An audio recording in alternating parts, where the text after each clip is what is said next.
Condamné à mort.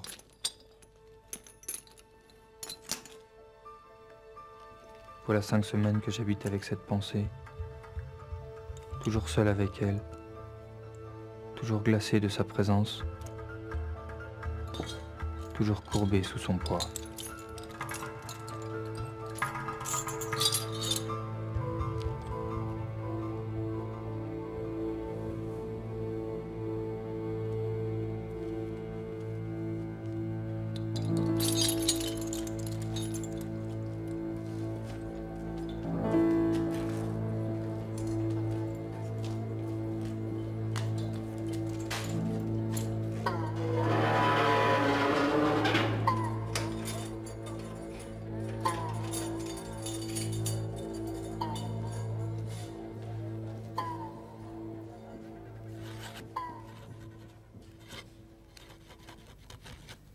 Condamné à mort.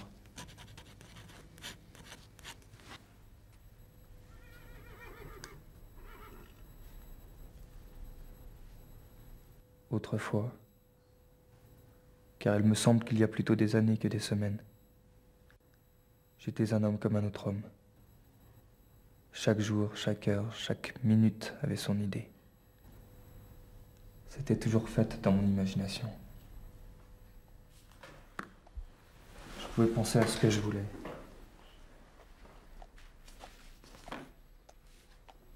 J'étais libre. Maintenant, je suis captif. Mon corps est offert dans un cachot. Mon esprit est en prison dans une idée. Une horrible, une sanglante, une implacable idée.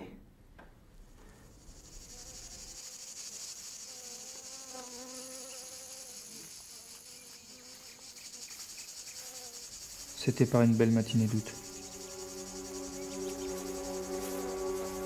Il y avait 3 jours que mon procès était entamé. 3 jours que mon nom et mon crime ralliaient chaque matin une nuée de spectateurs qui venaient s'abattre sur les bancs de la salle d'audience, comme des corbeaux autour d'un cadavre.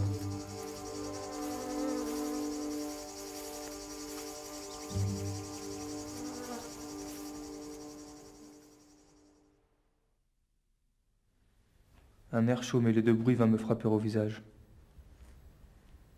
C'était le souffle de la foule dans la salle des assises. J'entrai.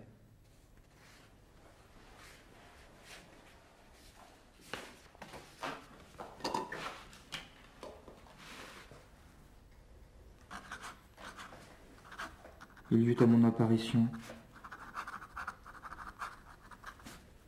une rumeur d'armes et de voix. Les banquettes se déplacèrent bruyamment. Les cloisons craquèrent. Et pendant que je traversais la longue salle entre 2 masses de peuple murées de soldats, il me semblait que j'étais le centre auquel se rattachaient les fils qui faisaient mouvoir toutes ces faces béantes et penchées.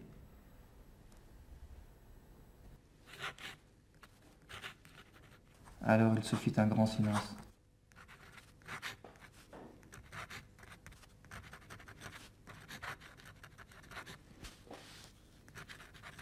Je compris tout à coup que le moment décisif était venu et que j'étais là pour entendre ma sentence. L'explique qui pourra. De la manière dont cette idée me vint, elle ne me causa pas de terreur. Les fenêtres s'étaient ouvertes. L'air et le bruit de la ville arrivaient librement du dehors. La salle était claire comme pour une noce.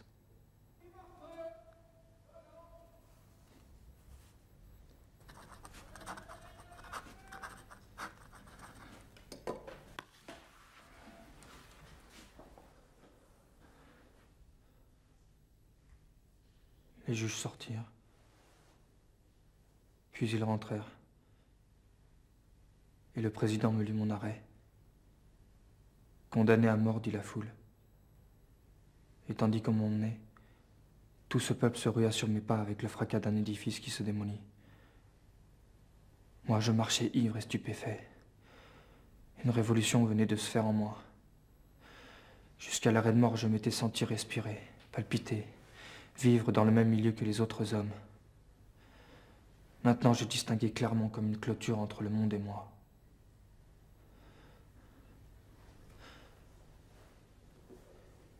Ces hommes, ces femmes, ces enfants qui se pressaient sur mon passage, je leur trouvais des airs de fantômes.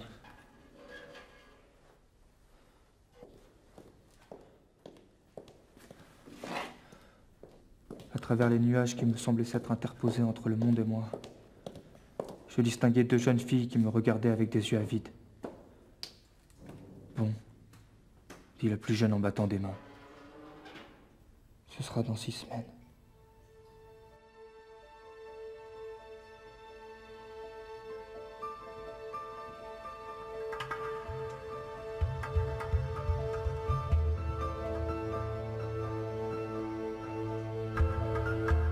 Les hommes sont tous condamnés à mort avec des sursis indéfinis.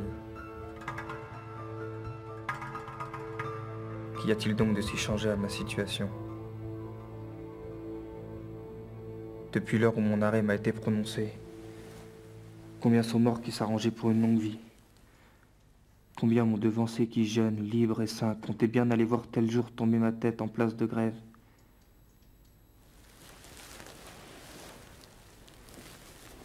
Les premiers jours, on me traita avec une douceur qui m'était horrible.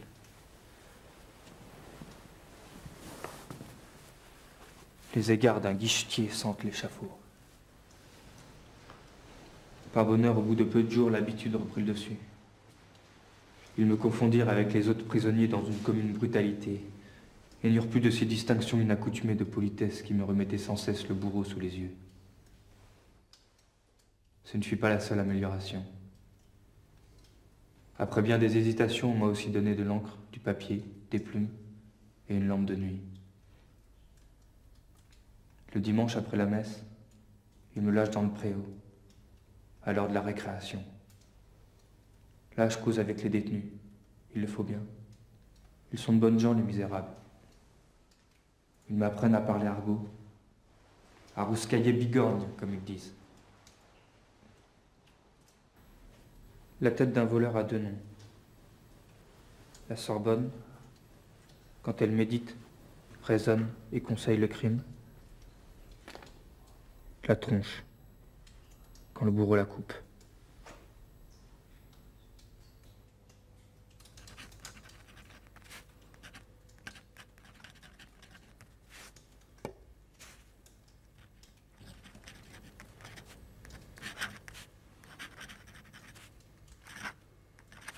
Pourquoi n'essaierais-je pas de me dire à moi-même tout ce que j'éprouve de violent et d'inconnu dans la situation abandonnée où me voilà ?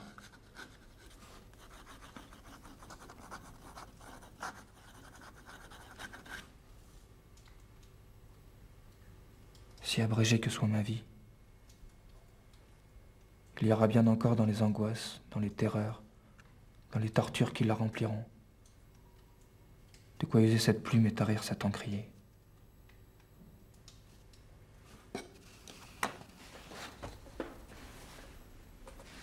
D'ailleurs, ces angoisses, le seul moyen d'en moins souffrir, c'est de les observer. Et les peindre m'en distraira. Et puis ce que j'écrirai un jour ne sera peut-être pas inutile. Peut-être cette lecture leur rendra-t-elle la main moins légère quand il s'agira quelque autre fois de jeter une tête qui pense. Une tête d'homme dans ce qu'ils appellent la balance de la justice.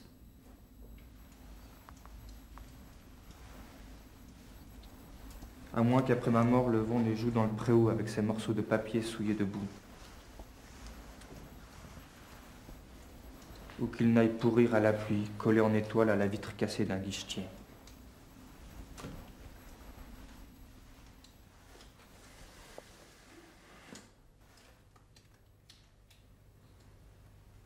Quand ma tête aura été coupée, qu'est-ce que cela me fait qu'on en coupe d'autres?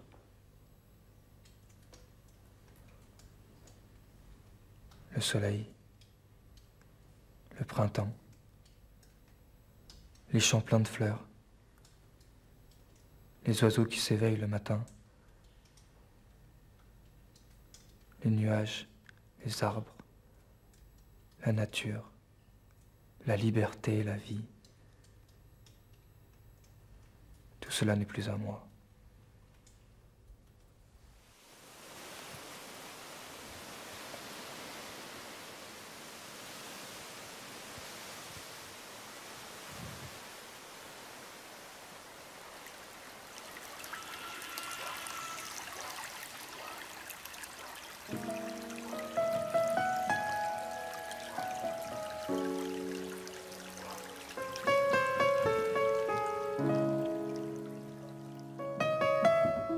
Je laisse une mère, je laisse une femme, je laisse un enfant,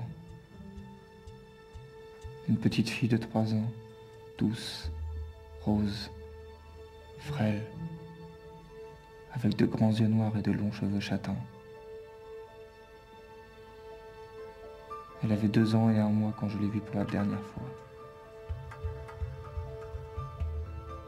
Ainsi, après ma mort, 3 femmes, sans fils, sans mari, sans père, 3 orphelines de différentes espèces, 3 veuves du fait de la loi.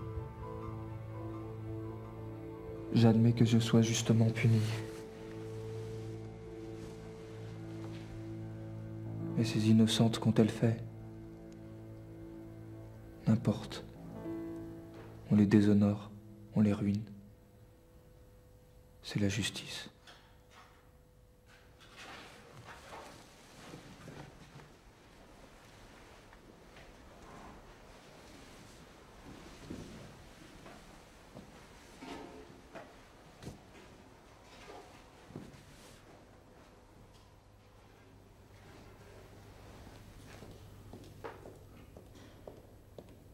Mais mon enfant, ma fille, ma pauvre petite Marie,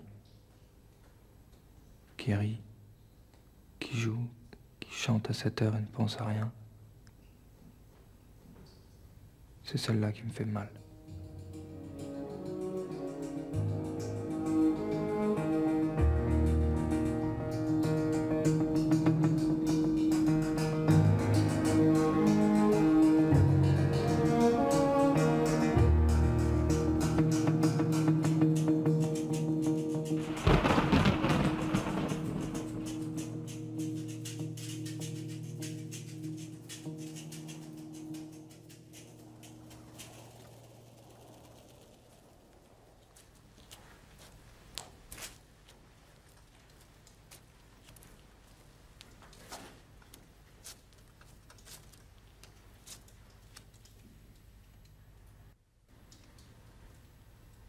J'aimerais à recomposer un tout de ces fragments de pensée.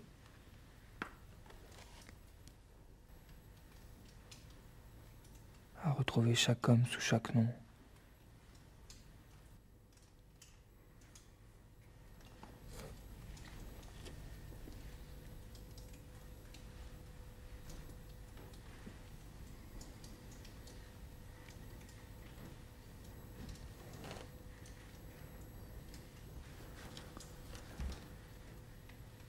À rendre le sens et la vie à ces inscriptions mutilées, à ces phrases démembrées, à ces mots tronqués, corps sans tête comme ceux qui les ont écrits.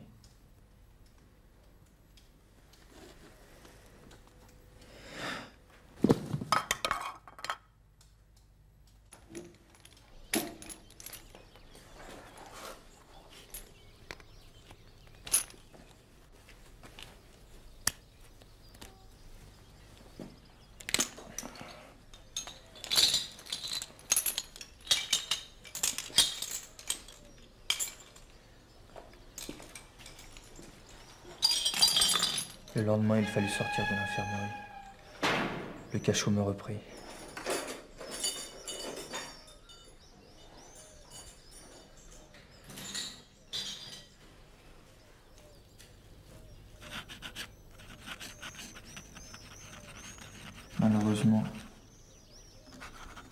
n'étais pas malade.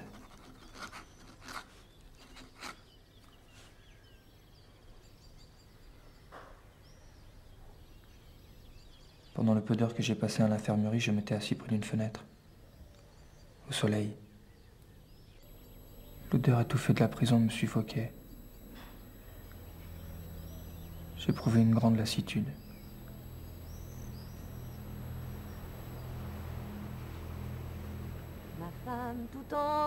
Je ne sais si ce fut le bon Dieu ou le démon qui m'exauça, et presque au même moment j'entendis s'élever une voix. Qu'as-tu donc avoué, lire l'enfant alluré? J'ai tué un homme, lire l'enfant alluré. Son argent j'ai volé, lire l'enfant alluré. Et ses boucles d'argent, lire l'enfant alluré. Ma femme part pour Versailles, lire l'enfant alluré. Et au pied de sa majesté, lire l'enfant alluré. Je ne saurais rendre ce que j'éprouvais.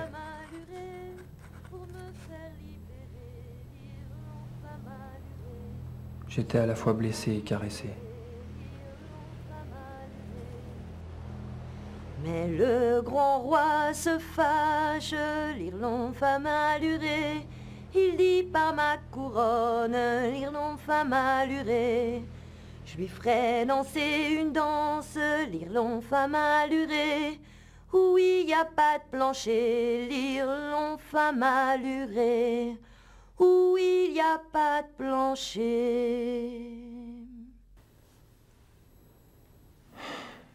Si je m'évadais. Il ne faudrait pas courir. Cela fait regarder et soupçonner. Au contraire, marcher lentement, tête levée, en chantant. Tâchez d'avoir quelques vieux sarraux bleus à dessin rouge. Cela déguise bien. Tous les maraîchers des environs en portent. J'essaie auprès d'Arcueil un fourré d'arbres à côté d'un marais, où étant au collège, je venais avec mes camarades pêcher des grenouilles tous les jeudis. C'est là que je me cacherai jusqu'au soir. La nuit tombée, je reprendrai ma course. J'irai à Vincennes. Non, la rivière m'empêcherait. J'irai à Arpajon. J'arrive à Longjumeau. Un gendarme passe. Il me demande mon passeport. Je suis perdu.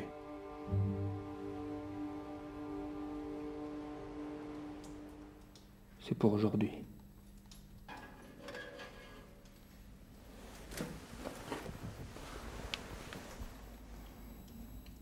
Au moment où 6h30 sonnait, la porte s'est rouverte une seconde fois. Un espèce de monsieur en habit noir s'est présenté et m'a salué profondément. Cet homme avait sur le visage quelque chose de la tristesse officielle des employés des pompes funèbres. Monsieur, m'a-t-il dit avec un sourire de courtoisie, je suis ici près de la Cour royale de justice de Paris. Et j'ai l'honneur de vous apporter un message de monsieur le procureur général.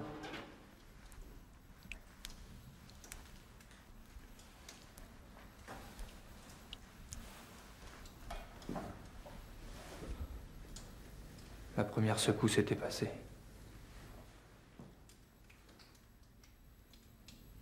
Toute ma présence d'esprit m'était revenue. J'ai repris d'une voix ferme. Lisez, monsieur. Alors il se mit à me lire un long texte en chantant à la fin de chaque ligne et en hésitant au milieu de chaque mot. C'était le rejet de mon pourvoi. L'arrêt sera exécuté aujourd'hui en place de Grève, a-t-il ajouté. Comme vous voudrez, monsieur, lui ai-je répondu. À votre aise. Un moyen de fuir. Mon Dieu, un moyen quelconque. Il faut que je m'évade sur le champ. Il faut que je m'évade par les portes, par les fenêtres, par la charpente du toit. Quand même, je devrais laisser de ma chair après les poutres.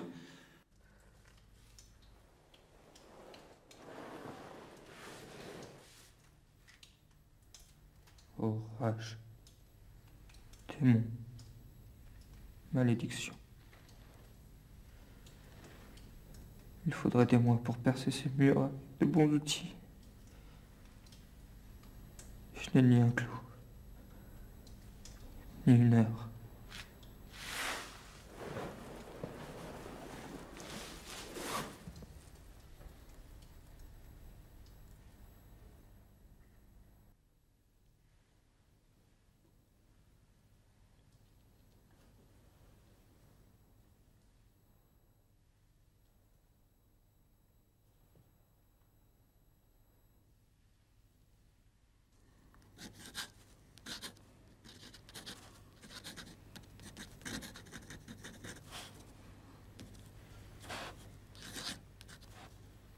Oh, ma pauvre petite fille.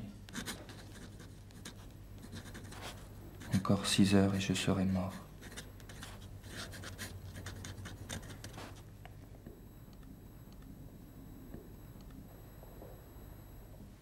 Je serai quelque chose d'immonde qui traînera sur la table des amphithéâtres.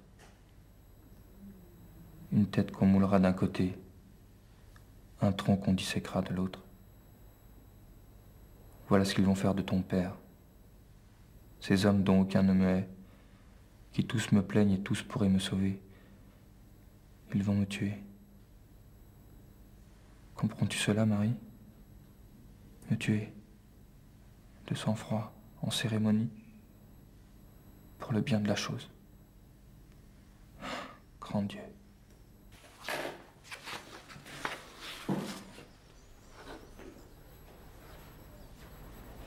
Quand elle sera grande, que deviendra-t-elle si elle va jusque-là? Son père sera un des souvenirs du peuple de Paris. Elle rougira de moi et de mon nom. Elle sera méprisée, repoussée, vile à cause de moi. De moi qui l'aime de toutes les tendresses de mon cœur. Oh, ma petite Marie, est-il bien vrai que tu auras honte et horreur de moi?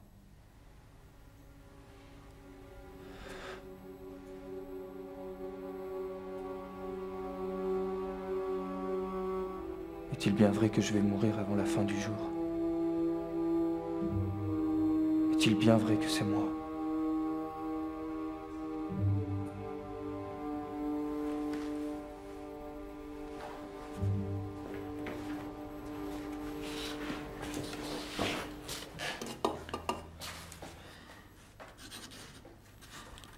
C'est moi qui vais mourir.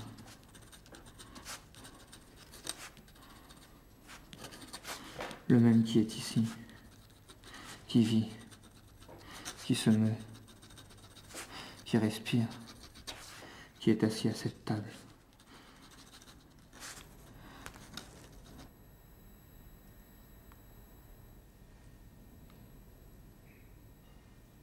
Encore si je savais comment cela est fait. Et de quelle façon on meurt là-dessus.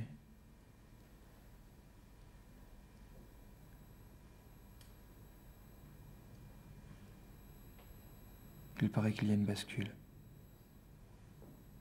Et qu'on vous couche sur le ventre.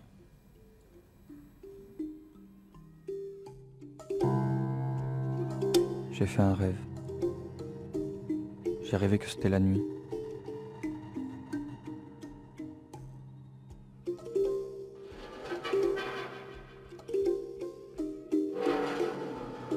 C'était comme une serrure qu'on ouvre sourdement, comme un verrou qu'on scie à petit bruit. Il y avait quelque chose qui me glaçait, j'avais peur. Je pensais que c'était peut-être des voleurs qui s'étaient introduits chez moi à cette heure si avancée de la nuit.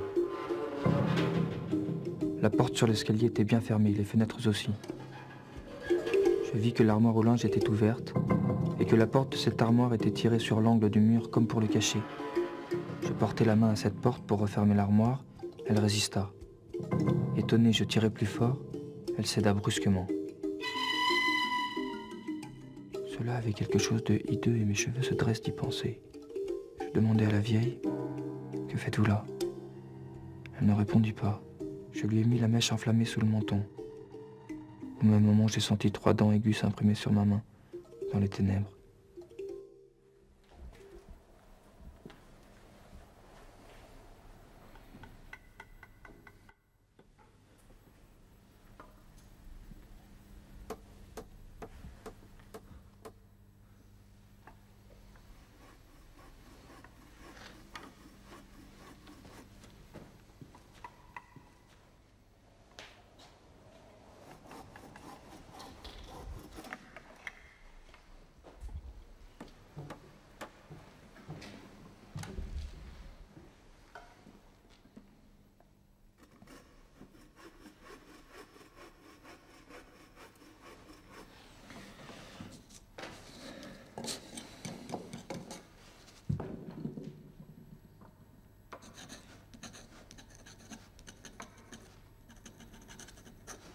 Il est 1h15.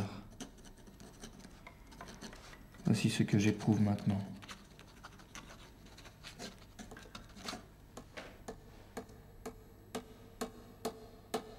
Chaque fois que je me lève ou que je me penche, il me semble qu'il y a un liquide qui flotte dans mon cerveau, qui fait battre ma cervelle contre les parois du crâne. J'ai des tressaillements convulsifs. Et de temps en temps, la plume tombe de mes mains comme par une secousse galvanique. Les yeux me cuisent comme si j'étais dans la fumée. J'ai mal au coude.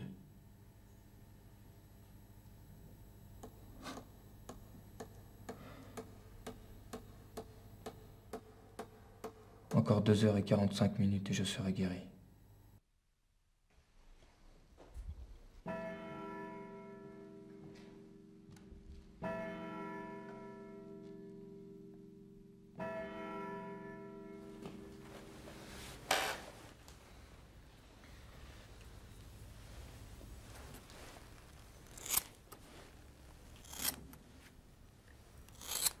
Ils disent que ce n'est rien, qu'on ne souffre pas, que c'est une fin douce, que la mort de cette façon est bien simplifiée. Qu'est-ce donc que cette angoisse de 6 semaines et ce râle de tout un jour?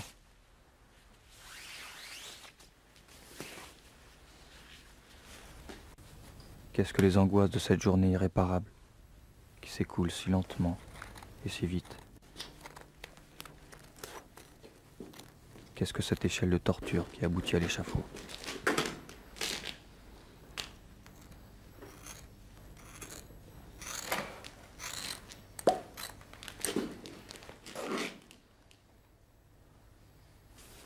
Je suis calme maintenant. Tout est fini. Bien fini.